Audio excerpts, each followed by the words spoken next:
Hello, students. A very good morning. I hope that you're all fine and safe. So, Standard 6 Social Science, Unit 2 History, Great Thinkers and New Faith. So, this is the second part of the video. So, in the previous video, we have started what is Jainism and what was the origin for Jainism and all these things, how it was spread, and what all they followed in Jainism, all these things we saw. Now we will be moving to the next part of this lesson, that is Buddhism. Okay, let's get into the part. So, Buddhism, Gautama Buddha. Gautama Buddha was the founder of Buddhism. His real name was Siddhartha. Like Mahavira, he was also a Kshatriya prince belonging to the ruling Sakya clan. When Siddhartha was only 7 days old, his mother died, so he was raised up by his stepmother Gautami. So, the rise of Buddhism was by the founder Gautama Buddha. So, you would have known about Buddha, right? So, he lost his mom when he was just 7 days old. So, he was brought up, he was raised by his stepmother, who is called as Gautami. 4 great sights. At the age of 29, Siddhartha saw 4 sorrowful sights. They were an uncared old man in rage with his bent back, and sick man suffering from an incurable disease, a man's corpse being carried to the burial ground by weeping relatives, and aesthetic. So these are the things he saw when he was at the age of 29. So what is the first thing you see? An uncared old man in rage with his bent back. You know that the Koona Vilunda they used to say, no? So he has seen an old man. He was not cared by anyone with his back bent. Next is a sick man suffering from a incurable disease, and there was an incurable disease which affected a person. The third one is a man's corpse being carried to the burial ground by weeping relatives. So when you would have seen this, when a person dies, what they will do? The dead body will be carried by the relatives, and the relatives will be crying. No, that one. And the last thing is ascetic. So ascetic is nothing but becoming a saint. Okay, and the Turavaram they used to say, no, that one. So these are the 4 things he saw at the age of 29. So this is a picture of the sculpture of Siddhartha, that is Gautama Buddha. So original name is Siddhartha. Place of birth is Lumbini Garden, which is in Nepal. Parents Sudadana and Maya Devi. Place of death is Kushinagar, UP, that is Uttar Pradesh. We'll go for the next page. Enlightenment. Buddha, the awakened or enlightened one, realized that the human life was full of misery and unhappiness. So, at the age of 29, he left his palace and became a hermit. Hermit is nothing but a saint. He sacrificed 6 years of his life towards penance. Nonetheless, deciding that self-mortification was not a path of salvation, Buddha sat under a pipal tree and undertook a deep meditation near Gaya. So this is what he did. Okay. See this?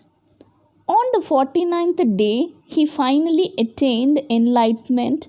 From that moment onwards, he was called Buddha, or the enlightened one.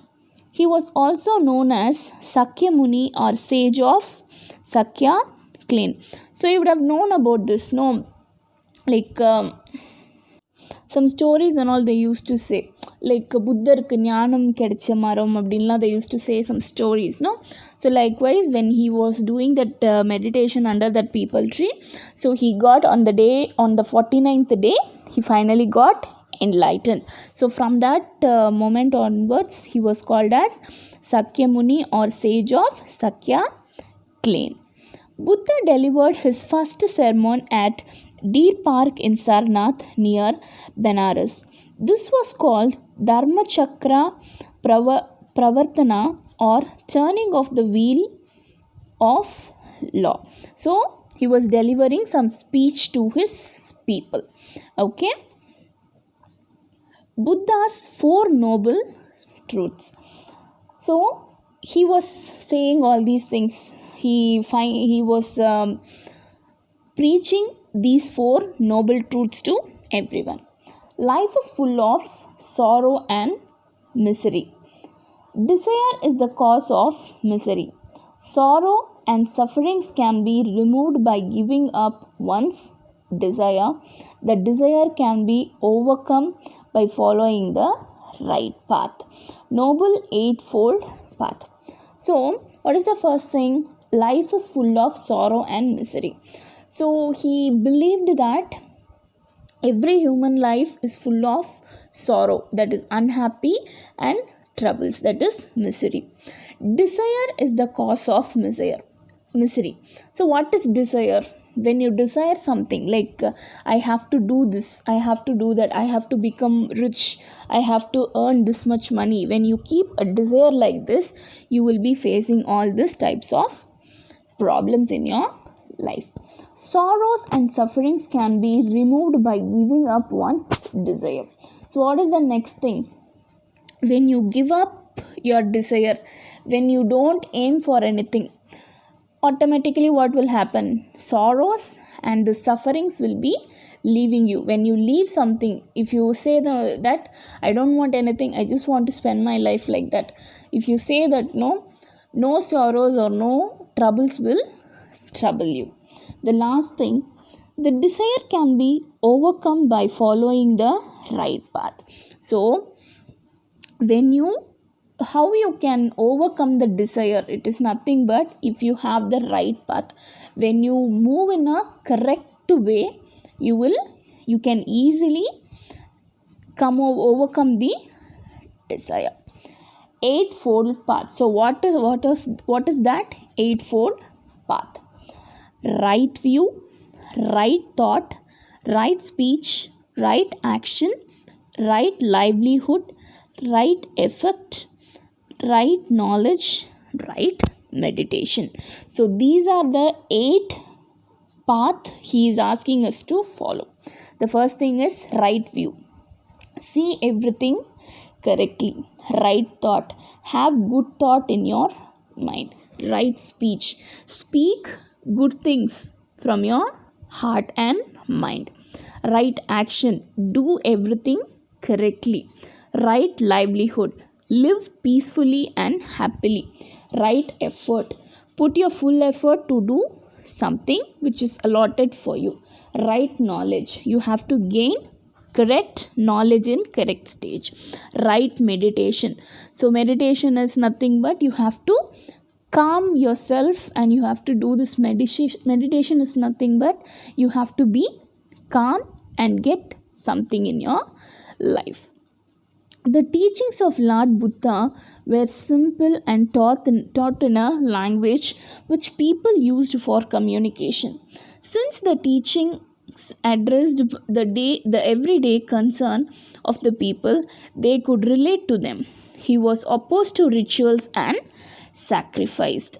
So the teachings of Buddha, so what all he teaches will be in a very simple language which people can easily understand, and they can easily connect them with the things which he preached to the people. He was opposed to the rituals and sacrifices. He opposed all these rituals, all these things we have to do when you do something for your things. So all these rituals, what is the rituals, rules and regulations which has to be followed in your family, all these things, he was opposed to all these rituals. Teachings of Buddha. Buddha's teaching are referred to as Dhamma.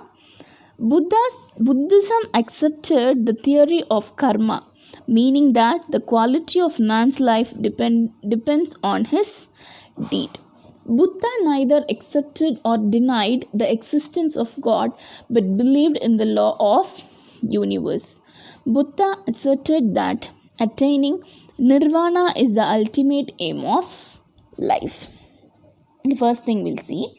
So these are the teachings when he preached people. See, these are the main things which he says. So his teachings are referred to as Dhamma. So his teachings will be referred as Dhamma. Buddhism accepted the theory of karma. So they used to say, no, what karma you do, which will be back to us. Meaning that the quality of man's life depend on its deeds. So what all you do, definitely that will affect your life. Buddha neither accepted or denied the existence of God but believed in the law of universe. So he neither accepted, he also believed in God and he did not believe in God. He was in a neutral position, but he believed in the law of universe. When a man is born in the world, he will definitely die. So this is what he believed. Buddha asserted that attaining nirvana is the ultimate aim of life. So attaining nirvana is the ultimate, it is the goal of his life. Next page. Buddha advocated ahimsa or non-violence. So what is the next thing after that four things? The next thing is Buddha advocated ahimsa. He wanted to be in ahimsa way, that is being non-violent. Buddha had rejected the caste system. So you know what is a caste system, jadi, all these things they know. So he rejected that. The wheel of life represent the Buddhist view of the world. So wheel of life is nothing but the world is round in shape. So wherever you go, you will definitely have the way. Buddhist Sangha. Buddha laid foundation for the missionary organization called Sangha. So organization they'll be called as Sangam, no Sangha, meaning association for the propagation of his faith.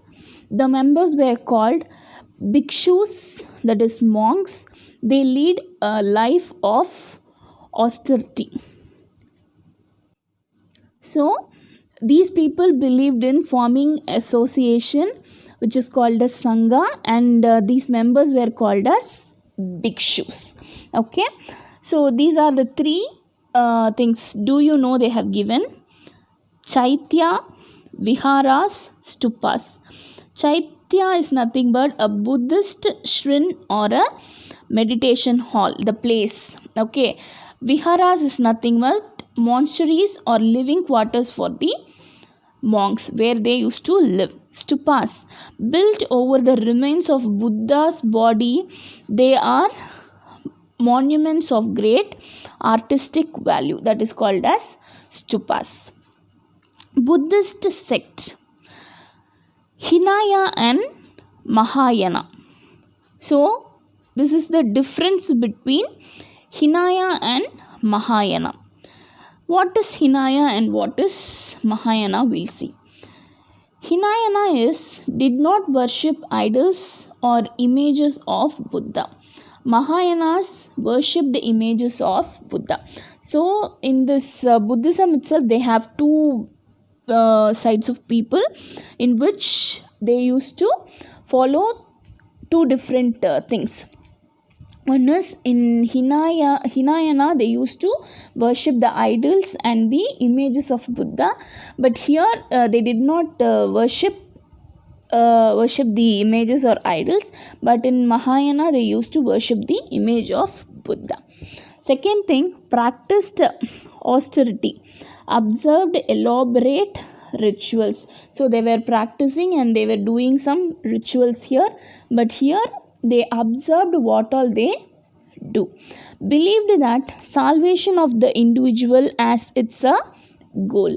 Believed that salvation of all beings as its objective. So in this they are following the same. Used Prakrit language, used Sanskrit language. Hinayana is also known as Theravada, but here spread to Central Asia, Ceylon, Burma, Nepal, Tibet, China, Japan, where middle path was accepted. So where they were living, no, so here they were known as Theravada, but here they were spread all over the places. The next thing, cause for the spread of Buddhism. How it got spread. Simplicity of the teaching of Buddha. The teaching of Buddha used to be very simple.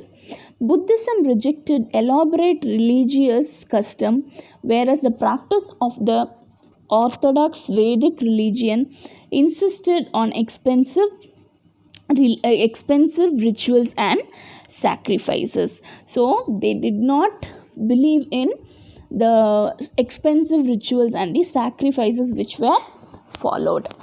Buddha's emphasis was on the observance of Dharma. They believed only on the Dharma. Buddhist Sanghas played an important role in spreading the message of Buddha. So they used to spread the message about Buddha.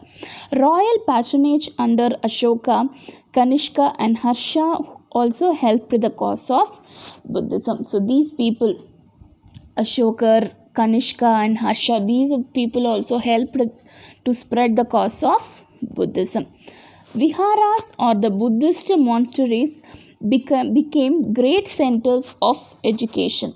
One such center was Nalanda, where Huon Sang, the Chinese pilgrim, studied for many years. So Viharas or the Buddhist monasteries become a great centers of education where they used to teach about the Buddhism. So these are the paintings on the ceiling and walls of the Ajanta caves in Aurangabad, Maharashtra depicts the Jataka tales. See, they used to have all these paintings on the ceilings, wall ceilings. It used to be there in Aurangabad. Middle path is nothing but it referred to neither indulging or extreme attachment to worldly pleasure nor committing self penance. So it is a worldwide thing. Middle part means worldwide thing. We'll move to the next page. Jainism and Buddhism, similarities and dissimilarities. So similarities and dissimilarities of both Jainism and Buddhism. So what is the similarities? We'll first see the similarities of them. Both Mahavira and Buddha hailed from royal families, yet they renounced royal privileges and chose to adopt an ascetic life. So these both founders were from the royal families, denied the authority of Vedas. So they didn't believe about the Veda, taught in the language of the common people. Both were taught in the common language of the people. Admitted disciple from all the caste and from both the genders. Opposed blood sacrifices. Believed in the doctrine of karma. Emphasized on right conduct and right knowledge instead of performing religious ceremonial and ritual as the mean of achieve salvation. So both the founder of Jainism and Buddhism came from a royal family. They denied the authority of Veda. Then they both taught in the language which was common to people. Then they admitted the disciple for both genders in all the caste. Then both group opposed blood sacrifices, and they believed in doctrine of karma. Okay, they believed in karma, and they also emphasized on right conduct, how to conduct, how to contact people, how to spread their things. They were very keen about that. Now we'll see the dissimilarities of Jainism and Buddhism. So for Jainism, see here, see Jainism, it followed extreme path. Then in Buddhism, it followed middle path. Jainism, it remained in India only. It spread across many parts of the world. It does not believe in the existence of God, but believes life is life in every living being. It emphasizes on anatma, no eternal soul, and anitya, impermanence. So this is the dissimilarities between in Jainism and Buddhism. Okay, so the next thing, Buddhist council. So 1, 2, 3, 4 councils are there. So the first one is Rajagriha, second one is Vaishali, third Pataliputra, fourth is Kashmir. Influence of Buddhism in Tamil Nadu. Buddhism spread to Tamil Nadu much later than Jainism. So in the beginning itself, Jainism was spread. So it was Buddhism was spread only after Jainism. Manimekalai, one of the epic of the post-Sangam age, is the Buddhist literature. It's related with this Manimekalai. You know, it is one of the epic literature. So that also related with Buddhism. So this is the Buddha statue at Nagapattinam. Okay. So next is, there is an elaborate description about Kanchipuram in classical epic Manimekalai. Kanchipuram was a famous Buddhist center from where Dinaka, the famous Buddhist logician, and Dharmapala, a great scholar of Nalanda University, hailed. Hyun Tsang, who visited Kanchipuram in the 7th century AD, noticed the presence of 100 feet stupa built by the Ashoka there. So this is another Buddha statue found at Pallur near Kanchipuram. So next page, Jataka stories. Jatakas are popular stories about the previous birth and life of Buddha as human and as an animal. They teach morals. So this is going to be a story. The Woodpecker and the Lion, a Jataka story which says about the previous birth, rebirth, and the previous birth and the story about Buddha. Once upon a time, there lived a woodpecker and a lion. One day, the lion hunted a big bison and sat down to eat it. It so happened that while having his meal, a big bone got stuck in the lion's throat. He was not able to remove it and was in great pain. So, in that time, a kind-hearted woodpecker offered to help the lion. The woodpecker, however, told the lion that he would only take out the bone if the lion promised not to eat him while removing the bone. The lion gladly agreed and opened his mouth in front of the woodpecker. The woodpecker hopped inside the lion's mouth and easily pulled out the bone. The lion kept his promise and let the woodpecker fly away. Soon the lion recovered completely and killed another bison. The woodpecker also thought of joining the lion and asked for a small share of meat. To her utter disappointment, the lion blatantly refused to share his meal with her. The lion said, "How dare you ask me for that? For more favors? I have already done so much for you." The woodpecker did not understand what the lion was talking about. The lion then clarified, "You should have been thankful to me that I did not devour you when you were taking out the bone from my throat. Now do not expect anything else from me and go away." The woodpecker said to himself, "It was indeed a mistake to help such an ungrateful creature. Nevertheless, it is not worth being angry or holding grudge against someone as unworthy as him." So, see here, who was not grateful here? This lion. So, when this lion was in trouble, who helped this lion? This woodpecker helped. When it came and asked for a small help, but this lion was not ready to do the help. So, what it thought? It did not take a revenge or having a grudge on this lion. So, what he said, that thought, so we should have not, I have done a mistake by helping you. So this is the Jataka story, which shows about the birth, the previous birth. Okay, so here this woodpecker has given a rebirth to this lion, because if it would have not helped this lion would have died. Okay, so with this, what do you understand? We should be kind enough to help others. If they are not willing to help us also, we should be helping them. We'll go with the next page. Elsewhere in the world, 6th century BC. So Confucius, Kung Fu Tse, and Zoroaster, so who were in China, and the other person who is in Persia.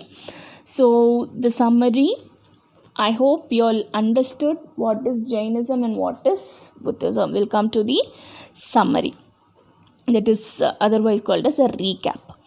The 6th century BC was an important period of the intellectual and spiritual development in India. Jainism was a doctrine development by 24 Tirthakaras.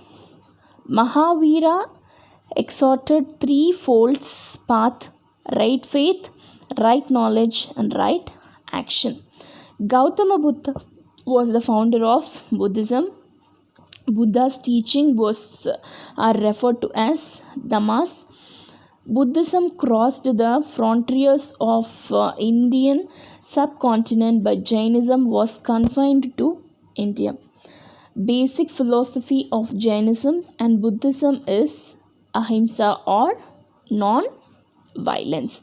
So these are the examples, and these are the origins, how it got spread, both Jainism and Buddhism, how it's spread and how it was followed by people, and what all they were trying to say, and what all they were asking the people to follow, and what are they talking about in Jainism and Buddhism. All these things we saw in this second part. Okay, so with this I'm winding up the video.